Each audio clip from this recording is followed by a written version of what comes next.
diversas pessoas aqui, a gente fez a parte 1 do evento, tinha pessoas de todos os partidos, de todos os conhecimentos, e isso é bom, são trocas de experiência. Se uma só pessoa aqui sair multiplicando, pelo menos para mim o encontro já foi muito válido. Né? Isso é igual a escrever, quem está na academia. Se alguém uma vez na vida citar um artigo nosso, aquilo ali valeu todas as horas de estudo, foi multiplicador. Né? Então, obrigado, contem comigo, pessoa física, eu, pessoa jurídica, né? Eu, Camille, como pessoa, como ouvidor, como magistrado, para o que vocês precisarem, nem que seja para ir de vez em quando de tênis, por aí, porque às vezes também a gente está mais à vontade, mais confortável, a história da roupa, da marca, a gente consegue também imprimir uma informalidade que é muito mais comunicativa. Né? Eu só não consegui rede para cá, mas eu pleiteei o sofá, as cadeiras, a mesa redonda, a mesa quadrada, para a gente ficasse assim, um pouco mais confortável. O ar-condicionado já pedi para esquentar um pouco, vocês já devem ter percebido, tá bom? Com certeza. Inclusive, se vocês virem imagens do primeiro evento, a Camille está de camiseta, calça jeans e tênis, fazendo a participação dela. E boné, que ela tirou só na hora da fala dela. Então, tem sim, as duas versões. Continuando um pouco aqui a nossa conversa, como as três já são líderes políticas nas suas perspectivas, já participaram cada uma na sua função de várias campanhas, agora em 2022, o que é que vocês viram, assim, qual é a maior dificuldade de imagem que vocês viram tanto para si, né, Camille como representante da Justiça, Camila como representante partidária, Larissa como candidata, e também, no geral, nas campanhas femininas, houve alguma mudança de compreensão, de aceitação? Como é que vocês enxergam um pouco isso? Porque a gente chegou, em muitas conversas que eu tive, a gente chegou a 53% do eleitorado, e a maioria das pessoas, é por isso que eu sempre digo, o óbvio precisa ser dito o tempo inteiro. A maioria das pessoas, inclusive mulheres, assim, eu não acredito que 53%, então matematicamente nós temos poder de decisão. Mas isso não se reflete, às vezes, na percepção, né? Então, assim, em termos de imagem, de como a mulher se posiciona, a gente estava passando um pouquinho antes aqui, que às vezes as mulheres ainda são vistas como aquela que é filha do político tal, que é irmã, que é esposa, ou está lá porque tem família, né, dentro da política, ou está no cargo porque tem uma família influente, etc. Então, agora em 2022, com essa mudança matemática, essa mudança de legislação, e um pouco mais, vocês sentiram alguma mudança de percepção na imagem das mulheres dentro das campanhas, na de vocês, inclusive, em cada posição de vocês? Como é que vocês viram isso? Eu acho importante destacar que os 30% também que a doutora elencou atualmente, das questões das candidaturas, como a Larissa mesma passou, é também de importância e exigido também nos 30% do partido. Né? Então, 30% do fundo partidário, ele vem como destinação para a gente trabalhar a formação política das mulheres. E algo que me impactou nesse primeiro momento agora dessa campanha de 2022 é que nessa obrigação de trabalharmos os 30% do fundo eleitoral para as candidaturas mulheres, algumas não tiveram a compreensão de entender que não é porque eu sou mulher que eu tenho que receber mais do que os homens. Naturalmente, temos candidatas de diversas esferas, que têm potenciais diferentes, que já vêm com uma militância enraizada, mas também outras que chegaram agora no partido e se acharam no intuito e no direito de ter um valor maior do que as demais. E que nessa compreensão a gente passou de forma muito natural, de que nós não estávamos para nem denegrir e nem também trabalhar uma mais do que as outras, mas de passar essa mensagem, de que as mulheres elas têm o direito sim aos 30%, da gente não trabalhar as candidaturas de mulheres laranjas, de compor uma chapa só porque é mulher, porque, como muitos aqui devem já saber, porque tem essa compreensão política, se a gente não fechar os 30% da chapa das mulheres, a gente não registra a chapa inteira. Então, eu acredito que muitos partidos se obrigaram mesmo a registrar mulheres de uma forma sistemática para cumprir o papel que é exigido pelo registro das candidaturas.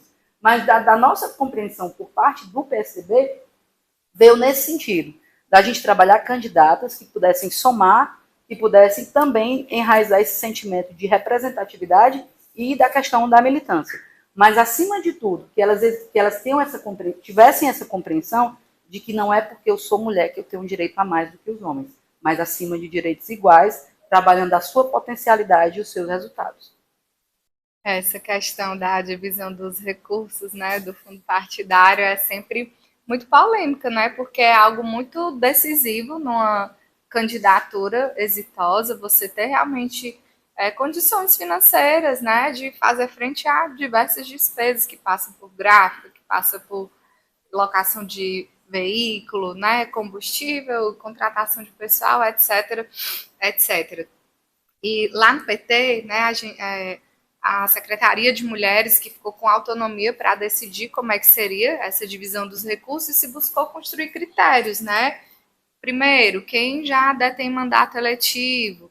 Segundo, candidaturas que já têm uma maior perspectiva de eleição, porque também você não pode dizer, pode ter surpresa, mas a partir da lógica da sua militância própria, seja empresarial, seja no movimento social, seja na academia, né, seja em qualquer área da nossa sociedade. Então, alguém que já tem um reconhecimento, um nome público pela sua atuação, a sua trajetória. E um último critério, candidaturas que não tinham tanta expressão, mas que estavam ali representando seus ideais, né, as suas potencialidades, e que sim precisam ter esse suporte, esse aporte financeiro, como todas as outras. Mas, claro, né, acaba-se priorizando uma maior quantidade de recurso para aquelas candidaturas que têm essa maior viabilidade e as que já possuem algum mandato, né? Então, lá houve esse critério que foi discutido e pactuado, e lá no PT, não sei, nos outros, ainda tem outros critérios também que importam em mais recursos, né? Se você possui alguma deficiência, se você é negra, se você é lésbica, né, ou travesti, ou transexual. Então, esses outros componentes, né, da sua individualidade, eles também fazem com que esses recursos possam aumentar. E a gente também se organiza em setoriais de direitos humanos, de cultura, de meio ambiente, defesa dos animais, e esses setoriais também têm alguma autonomia financeira para fazer essas formações nessas determinadas áreas, e eles também podem decidir se o setorial te identifica como uma pessoa que tem uma atuação na pauta da cultura e destinar algum recurso para fortalecer a sua candidatura. Aí fica para a decisão dos setoriais também dentro do partido, né? Que eu acho uma experiência interessante, porque você democratiza a discussão sobre os recursos partidários, né? Você tem colegiados que são formados por processos democráticos internos, e quando chega o período eleitoral, eles têm também uma capacidade de incidir, né, na divisão desses recursos e potencializar mais candidaturas. Mas queria pegar um gancho aqui também da fala da doutora Camille, quando ela colocava essa questão dos direitos políticos, que não é só votar e ser votado, né, mas é você respeitar também o jogo democrático, né, você respeitar o seu direito de votar, você respeitar o seu direito de realizar a sua campanha. E aí uma coisa que tem ficado muito forte nos últimos tempos é a violência política, e sobretudo a violência política de gênero. Eu mesma nessa campanha, logo no início da campanha, né, você já li todas as dificuldades, mas está lá com a sandalinha rasteira, calça jeans e blusa, no meio do sol, no meio do povo, vamos lá, ajuda aqui, não sei o quê. E eu fui recebida por uma pessoa, pelo fato dela ter uma posição política diferente da minha, de uma forma extremamente violenta, grosseira. Inclusive ela estava filmando sem que eu soubesse, sem pedir autorização. E assim, por mim, talvez ainda vá lá, porque apesar de eu ser uma figura pública, eu tenho direito de imagem. E as pessoas que estavam ali comigo, né, que não são figuras públicas, que estavam ali trabalhando e que foram filmadas e que foram expostas, né? Eu, educadamente, como sempre faço, com licença, bom dia, estou aqui divulgando a nossa candidatura, você pode dar uma olhadinha, dar uma força para a gente eleger uma mulher de luta para a Assembleia e tal. Aí a pessoa pegou, olhou e disse assim, e já estava filmando, né, na cabeça, quando ele viu, já identificou e já fez propositadamente. E aí pegou o papel, a partir de esquerda, a PT, eu disse, não quero não. Eu disse, tá, você é de direita? Aí ele eu disse, então você me devolve para não gastar o material, não perder seu tempo. Ele, não, amassou. E aí jogou na gente, né, de uma forma violenta, e começou a esculhambar, vocês são lixo, bandido, ladrão, fora daqui, não sei o quê. Todo aquele ódio, né, que me perdoem aqui, quem é adepto da cultura bolsonarista, mas esse ódio que tem sido fomentado, né, pelo bolsonarismo, por esse fenômeno terrível, né, que se instalou na sociedade brasileira. E aí eu não tive outro caminho que não ser denunciar, né, porque isso é uma agressão e eu acho que toda vez que a gente cala, que a gente se omite, né, diante de uma violência, a gente está contribuindo para que ela seja naturalizada e para que ela seja perpetuada, né? Então a gente procurou, né, a delegacia, registrou a ocorrência e está rolando aí o TCO. E assim, eu tenho certeza que se fosse um homem, ele não teria feito isso. Não teria. Ele se sentiu muito confortável para fazer, porque era uma mulher acompanhada de outras mulheres, e ele se sentiu ali muito macho, né, na cabeça dele. O sinônimo de machismo é isso, né, violência, enfim, se colocar para cima, né, das mulheres. E eu tenho certeza que fosse homem, cercado de outros homens, ele não teria tido essa postura, né?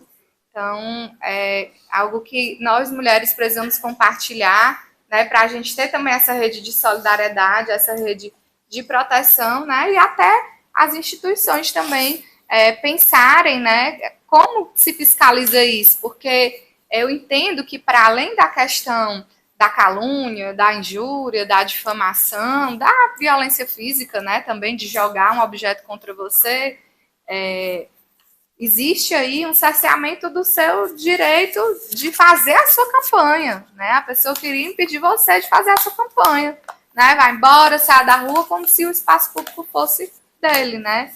Então, acho que é um ponto também para ser pensado, para ser debatido, para ser estudado, né? Como que as instituições do sistema de justiça e a sociedade civil, de uma forma geral, né, cria movimentos, observatórios, correntes para garantir que as pessoas tenham o direito de fazer a sua campanha em paz, né, sem serem agredidas, sem serem violentadas. Pergunta. A gente vê a mudança de imagem, né, da percepção das mulheres. Que, na verdade, o que a gente tem visto cá é que os partidos, as mulheres mais ainda, elas têm procurado mesmo qualificar, fazer campanhas mais profissionais mesmo, com toda uma estrutura, até porque também existe a preocupação dos homens que tudo isso seja atingido e atingido procurando aplicar a lei, né? Os canais existem, né? É claro que alguns não são conhecidos mesmo, isso depende muito do jornalismo, do marketing, que eles possam publicizar, os órgãos também, nos seus meios de comunicação, a existência dos canais. Canais não só para denúncia, como para elogios, para crítica, né? Muitas vezes é do elogio, da crítica construtiva que a gente consegue melhorar um serviço. Uma sugestão. Uma sugestão. Com isso ganha não só o órgão, e aqui a entidade privada, pública, uma empresa, enfim, ou você, né, dentro da sua casa, o meio que você convive, você consegue uma administração muito melhor, muito mais eficaz, quando a sociedade também fica satisfeita com essas decisões, né? Foi por isso também que falei que a questão, principalmente de gênero, do abuso, da discriminação, da violência, a forma como ela seja, como ela se manifeste, é uma responsabilidade de todos nós, cada um, de todas as instituições e do Estado, cada um fazendo o seu papel dentro da sua responsabilidade, dentro das suas capacidades. No caso da ouvidoria, e aqui eu fico falando da ouvidoria por uma experiência, a gente tem procurado aqui no TRE fazer parcerias com a Polícia Civil, com a Polícia Militar, com a Polícia Federal, com a Justiça do Trabalho, com a Justiça Militar, com a Justiça Estadual, que no caso é o Juizado de Violência Doméstica e Familiar, tudo com o sentido de ter ali medidas preventivas e uma rápida resposta. Porque quando as instituições estão unidas, estão em esforços, esse combate ele é muito mais eficaz. Muitas vezes, eu disse até recente numa entrevista, quando perguntaram os números da eleição, ali do primeiro e do segundo turno, eu disse, muitas vezes no dia da eleição não há uma quantidade grande de registros, né? Esses registros eles acontecem posteriormente, por diversos aspectos, ou pelo próprio dia a dia mais tumultuado da eleição, ou no caso do Tribunal Regional Eleitoral, os canais que precisam da internet, eles não funcionam, porque a nossa internet da Justiça, não só do Estado do Ceará, como em todo o Brasil, ele fica bloqueado, principalmente o site muda de formato por questões de proteção. Então essas denúncias vêm depois, não necessariamente no dia seguinte, mas vêm de uma forma progressiva, e a gente tem visto que muitas vezes as pessoas não sabem que estão numa situação de violência, numa situação de abuso, numa situação de discriminação. Como também o homem, muitas vezes, não sabe também que está praticando. Seja por uma cultura que foi criada assim, seja pelo meio dele é assim. Portanto, se fala muito, muitas vezes, em justiça restaurativa, né? Que é também cuidar da pessoa que pratica o ato. Não adianta cuidar apenas da vítima, né? Então, esse ciclo de parcerias entre as instituições, o TRE tem feito isso, tanto na ouvidoria como na ouvidoria da mulher, e outros canais aqui dentro, procurar estabelecer esse diálogo com as instituições. Vamos chamar os órgãos partidários através dos núcleos ligados às mulheres, e cada um acho que vai ter uma denominação, né, secretaria tal, departamento tal, então vamos fazer essas reuniões, seja em conjunto, seja separadamente, procurar ver de forma que a gente pode contribuir. Mas dentro de uma medida do possível, a gente vê uma evolução lenta, mas vê nesses números, vê que as pessoas estão procurando a própria justiça eleitoral, a justiça eleitoral também tem procurado, como recentemente as redes sociais, as empresas, os provedores, para fazer explicar de algumas necessidades da legislação e com isso buscar posicionamentos que possam contribuir para uma maior participação dos homens, das mulheres, dos deficientes, dos negros, dos índios, todas as camadas, digamos assim, os segmentos sociais mais marginalizados. E essa é a nossa atenção também especial. Não adianta aqui tratar todos iguais, tem que tratar na medida em que eles se desigualem, porque senão você não tem igualdade. Tá? Então a gente vê uma melhora, uma qualificação, vê o uso dos diversos profissionais na campanha, mas existe uma expressão que se aplica a homens e às mulheres, mas especialmente às mulheres, que é o chamado teto de vidro.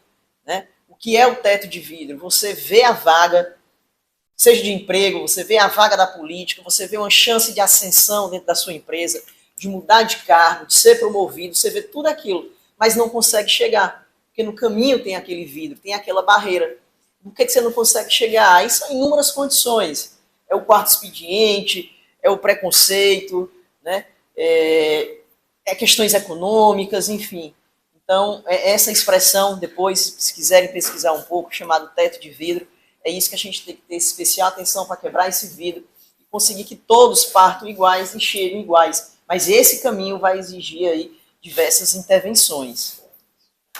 Muito bem. Então, trabalhando um pouquinho aqui na perspectiva da prevenção, né, do exemplo da prevenção, qual a maior dificuldade que vocês, enquanto líderes políticas, cada um em seu segmento, encontraram para se inserir e se manter na política? Para que o exemplo de vocês, quem está aqui já tem vida pública ou quer ter vida pública, entenda um pouquinho como é que essa dificuldade se manifestou, como é que vocês resolveram essa questão, ou não resolveram, não sei, né? E, assim, o que vocês poderiam passar de mensagem, né, de como as mulheres e os homens que trabalham com as mulheres na área política podem contribuir para superar esse tipo de dificuldade. A gente sabe que algumas são recorrentes, algumas são pontuais. A maior de vocês pode ser dessa natureza, né? Recorrente ou pontual. O que vocês teriam para dividir com a gente nesse sentido? Eu não comecei primeiro ainda. Então, vai. Eu sou, no caso aqui no tribunal, eu sou a única mulher na corte. Né? Nós somos 13 magistrados, mais 3 membros do Ministério Público. Juntando a magistratura e o Ministério Público, eu sou a única mulher na corte. Né? Basicamente na cadeira que eu estou sentada, porque a Justiça Eleitoral ela é formada de outras justiças. Membros da advocacia, da Justiça Federal, desembargadores, juízes estaduais, a cadeira do Ministério Público. Na cadeira que eu estou, que é a da advocacia, eu sou a única desde 1932 a ocupar, a única mulher, né, desde 1932. Então são longos anos. E atualmente a única mulher. Né? Se dissesse é fácil, não é fácil. Todo dia tem a sua agonia, né? Mas isso depende de nós individualmente como coletivamente. O processo de chegada também sempre foi concorrendo com homens. Né? Mas isso é um trabalho que é não só institucional, também é cultural, existem barreiras, né, assim, a segurança que entrou aqui, né, a chefe da segurança geral é uma mulher, ela passa também por questões de dificuldade, e aí em dois aspectos. Primeiro, ela liderar homens. Segundo, liderar também civis, né, por ser militar. Então, todos temos essas dificuldades.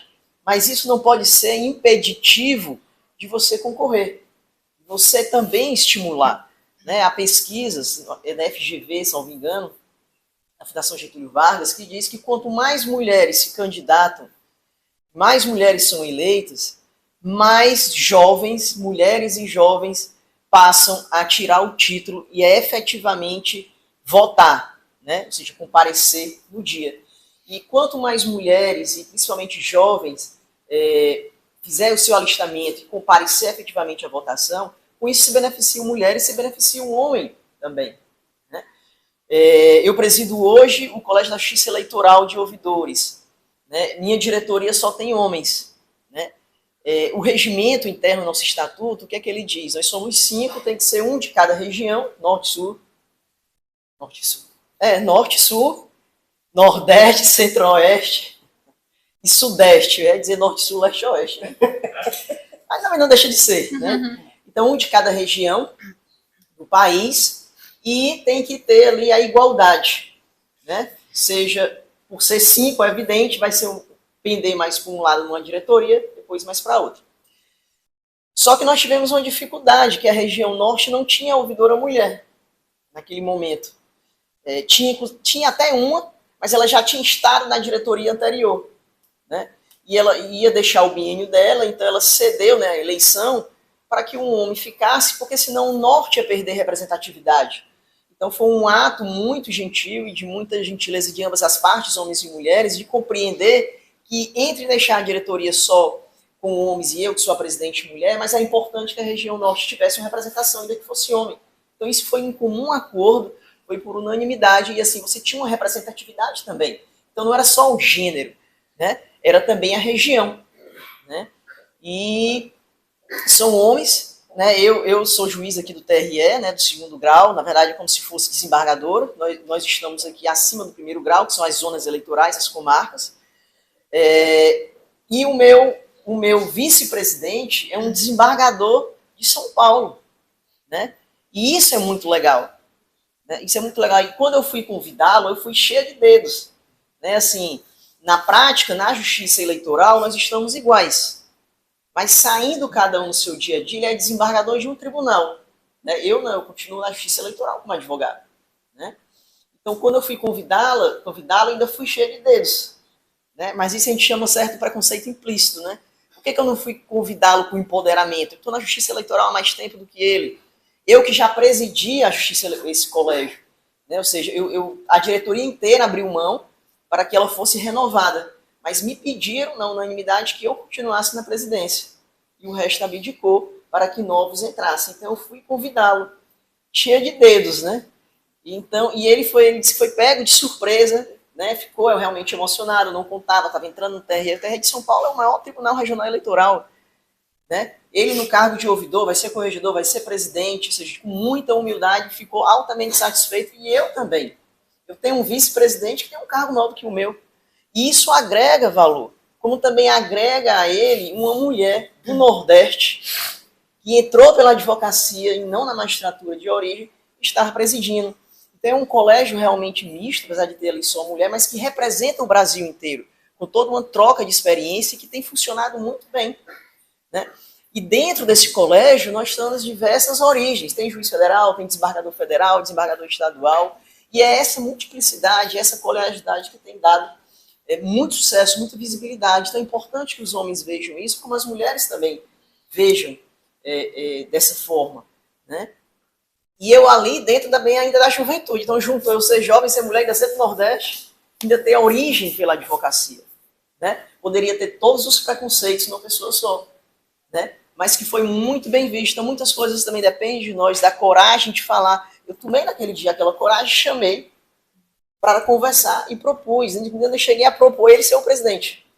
Ele encarou quase como uma ofensa. Por que é que eu tenho que ser presidente? Se no meu tribunal eu sou o vice, você é titular no seu, já estar na presidência. Então isso foi muito grandioso, muito válido. Então tenham coragem, né? A exposição do dia a dia, ela também vai existir, né? Mas com tudo isso, numa união de todos os fatores e as forças que tem em casa, os homens que estão aqui presentes, isso pode ser vencido, né? Eu acho que é por aí. E mulher vota em mulher, sim, né? Eu acho que a gente tem que superar um pouco. Na verdade, muitas vezes o que falta é a visibilidade. A mulher não sabe que outra está concorrendo. Por que não sabe? Porque a outra não está aparecendo. Ela não teve visibilidade, ela não teve recurso financeiro, ou apareceu menos tempo. E é esse o efeito multiplicador do que eu disse. Vou repetir a quarta vez, né? O que importa é o que nos une, né? E não o que nos separa. Porque o ser humano, também sempre arrisco dizer, é o cúmulo da complexidade, né? Escutar pessoas é escutar o mundo inteiro, né? E o ser humano tem que ser, todas as pessoas têm que ser o centro de tudo isso, não só uma única pessoa, né? E isso é, alguém falou aqui um termo parecido, não foi bem esse, isso é o que a gente chama de fraternidade, né? Para quem lembra aí das aulas de colégio, quais são os 3 pontos da Revolução Francesa? Liberdade, igualdade e fraternidade. Fraternidade talvez seja o menos falado, né, o menos falado, mas que hoje, da globalização, o direito constitucional, que muito se discute se há que ter um direito constitucional internacional, que os direitos humanos é um direito internacional por origem, né? Então muito se discute hoje sobre direito fraterno, direito constitucional fraterno, fraternidade, que está lá na Constituição, está na Declaração Universal dos Direitos Humanos, a lei da deficiência física, logo no artigo 1º, traz o termo fraternidade, perdão. Então, tudo isso significa o direito de cada um de nós. Passo um pouco também da experiência, como a doutora Camille citou, no processo de eleição da Presidência Nacional da Juventude do PSDB. Está muito distante, não, acredito que há alguns anos atrás, que eu também não estou tão jovem há mais tempo assim, né?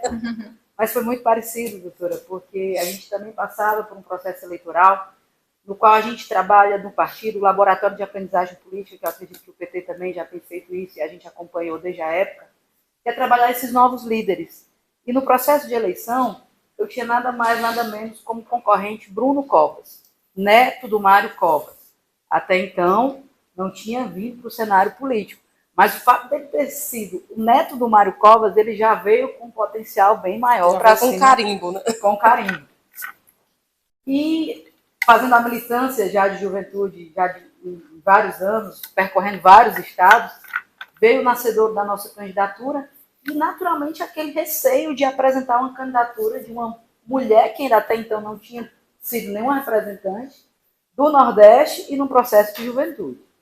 E aí, para minha grata satisfação, eu tive no Bruno Covas um gesto de, acima de tudo, de respeito, porque ele veio somar as ideias e de compreender que não era porque ele era o neto do Mário Covas que ele tinha que ser eleito naquele momento. Ele, na época, tinha o apoio de 3 estados, dentro de São Paulo, Rio de Janeiro e Rio Grande do Sul, e nós aqui do Nordeste tínhamos o apoio dos que não tinham, de fato, padrinhos políticos, porque, como você bem citou, muitas participações elas são enraizadas porque meu pai é político, porque minha mãe é política, porque meu tio me indicou. Então, a gente vinha daquele núcleo que não tinha uma representatividade nacional de lideranças expressivas naquela época.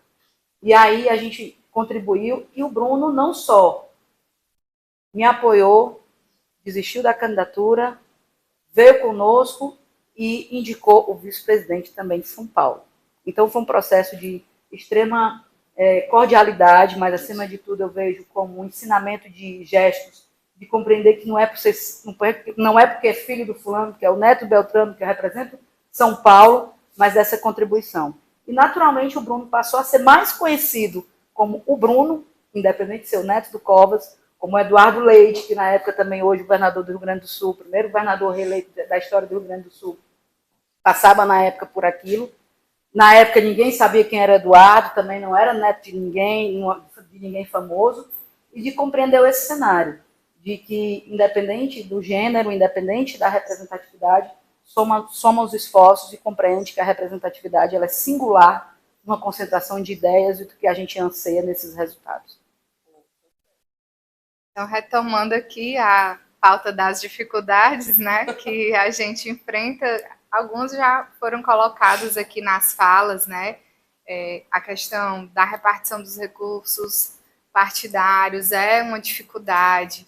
Essa questão de você competir com candidaturas que estão estruturadas numa oligarquia política familiar, né, de o prefeito lança a filha, lança a mulher, então óbvio que são candidaturas muito mais estruturadas, porque, querendo ou não, elas têm o peso da máquina, né, que está ali indicando, sugerindo, né, está prestando serviço, está dialogando, então acaba de alguma forma, né, influenciando muito, né, na escolha do eleitorado, são muito mais competitivas, têm muito mais estruturas, isso às vezes te deixa um pouco mais para baixo, além dessa questão da violência política, né, de você ter que estar lidando com isso, além da gente ter esse espaço majoritariamente ocupado por homens, como a doutora Camille também enfrenta aqui no tribunal, até pior do que nós lá no parlamento, porque ela é só uma, né, lá na Câmara nós somos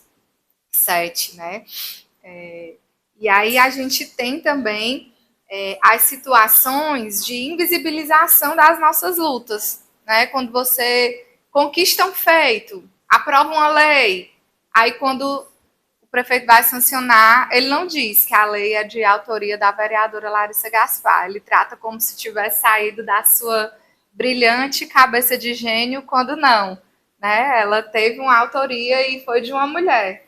Ou então quando você realiza uma solenidade e homenageia, como nós fizemos ontem, a atual governadora em exercício, presidenta do TJ, desembargadora Nailde, com título de cidadã de Fortaleza, e muitas das pessoas que ali estavam utilizam essas imagens, esse evento, como se fosse algo seu, sem mencionar quem foi que propôs a iniciativa.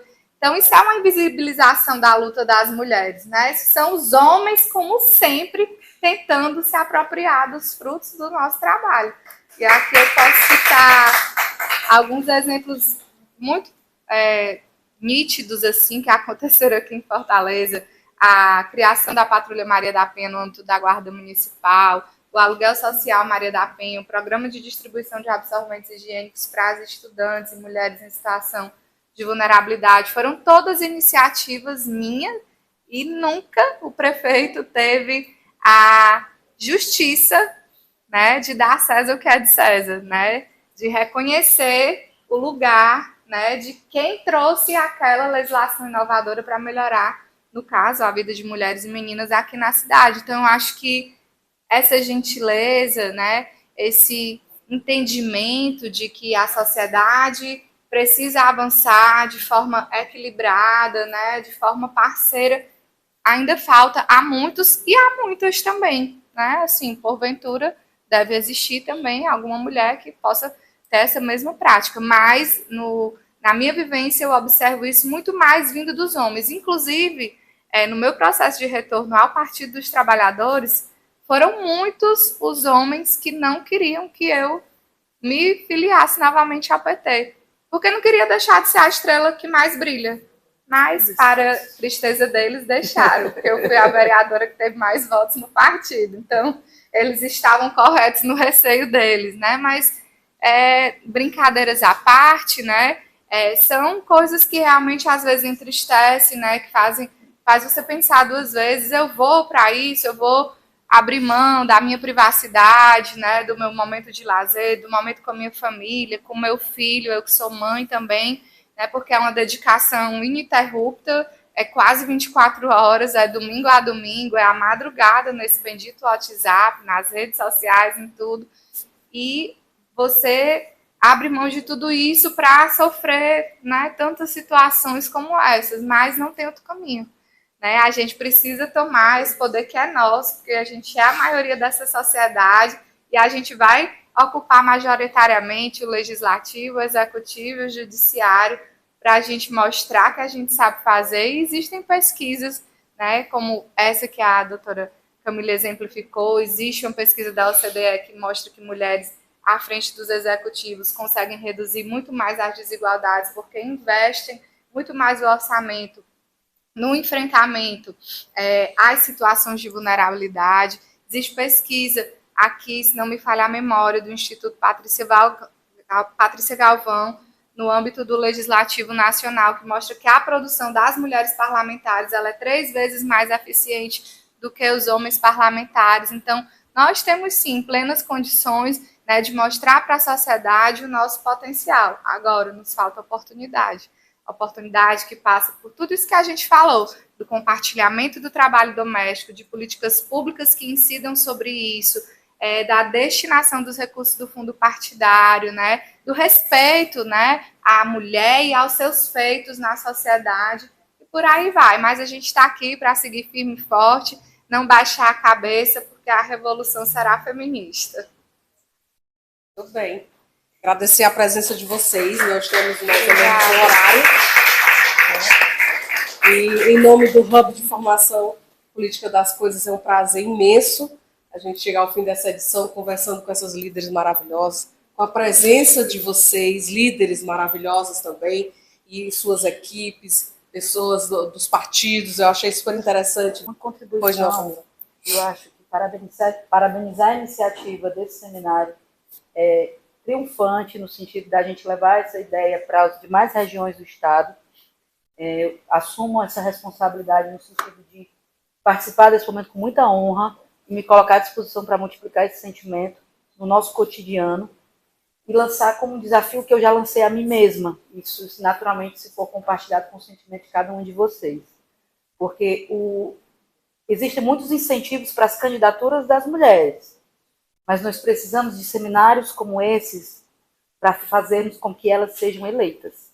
Porque é muito fácil você só incentivar a participação de uma forma qualquer, mas, acima de tudo, da gente ter uma formação política dentro dos partidos e a contribuição enriquecedora da linha do que vocês representam, do Política das Coisas, da maravilhosa participação do amadrinhamento da Camille, que eu percebi que ela faz jus à causa mesmo, ao sentido do que ela representa do TRE, mas acredito na simbologia de uma marca pessoal dela, da marca como ela representa.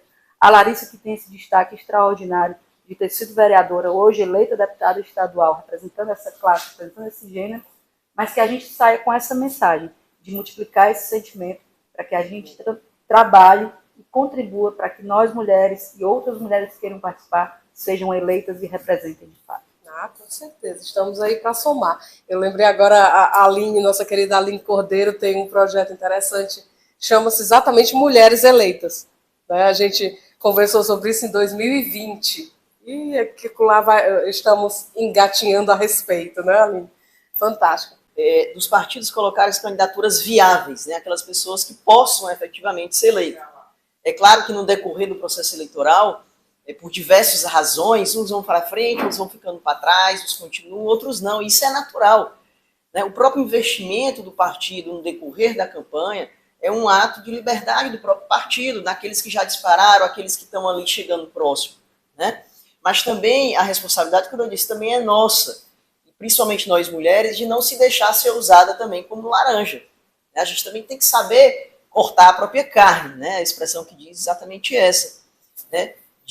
Tanto a responsabilidade do partido de colocar aquelas viáveis e nela investir, como também das mulheres ou de outras questões de gênero, né? Porque também tem a questão do gênero, né? As trans, por exemplo, de não se deixarem permitir o ingresso, sabendo ela e sabendo o partido que ela está ali como laranja, porque ela está atrapalhando também outra mulher, outra que poderia ser efetivamente candidata. Então, a responsabilidade de todos nós, quando eu falei também no início, que a jurisprudência nessa matéria está evoluindo, as reflexões estão sendo feitas para que possa exatamente chegar nesse ponto, nesse denominador, né, de garantir com que aquelas que, pelo menos aquelas 30%, tenham aí os próprios 30%, uma proximidade maior, e com a evolução, com o decorrer das campanhas e das eleições, aumentarem isso aí, quiçá chegar aí aos 50%. Né? Quanto aos homens, eles precisam ter essa visão de que a sociedade hoje ela vê com melhores olhos, quando uma chapa majoritária, por exemplo, tem um homem ou uma mulher, independente de ser o principal na chapa, né, o cabeça, como diz, ou não. Mas essa chapa que tem um homem e mulher, ela é vista com mais representatividade do que aquela que tem 2 homens, ou efetivamente 2 mulheres, assim possa pensar, né? Então, essa consciência dos homens é que eles têm que passar a ter, para fazer esse estudo de base mesmo das comunidades, das regiões. Isso é como nos tribunais, né? Se o tribunal tem um negro, tem uma branca, tem mulher, tem homem, tem trans, tenho certeza que as suas decisões serão muito mais cumpridas, terão muito mais eficiência, efetividade, do que aquele tribunal que é composto só por brancos, só por homens. Por quê? Porque a sociedade ela se vê representada. Ela sabe que os seus direitos vão ser todos analisados, sejam eles concedidos ou não, né? Pode ser julgado procedente, parcialmente procedente, ou não. Mas a sociedade vê o cumprimento dessas decisões são maiores, e com isso também no executivo e no legislativo. Então essa visão é que os homens também precisam, né? Não está tomando lugar. Pelo contrário, está tornando a cadeira daquele homem muito mais qualificada, com muito mais senso de coletividade, e vai ter uma aceitação muito maior até do público do gênero oposto, né? Então a gente tem visto isso, né? Debates como esse têm gerado essas discussões legislativas, né? Quem é do legislativo sabe disso, muitas ideias vêm de debates, vêm de reuniões, vêm de experiência, vêm dos contatos com outras profissões também, e é isso que tem se feito, principalmente na justiça eleitoral, né? Como se diz por aí, a gente já nasce chorando, né? Então, nada na vida é fácil. A gente tem que acreditar, tem que fazer o melhor. A gente já nasce chorando, e quando chora, tem que chorar mesmo, porque senão não é saudável, né? Então, o médico bate ali e você tem que dar aquele choro, é assim, né? Não tive filho, mas eu assisto filme. Então, a gente já nasce chorando. É isso, então acreditem em cada um de vocês, contem com os homens contem com as mulheres, tem esse efeito multiplicador. E como diz por aí também, foguete só vai para frente, né? Com certeza.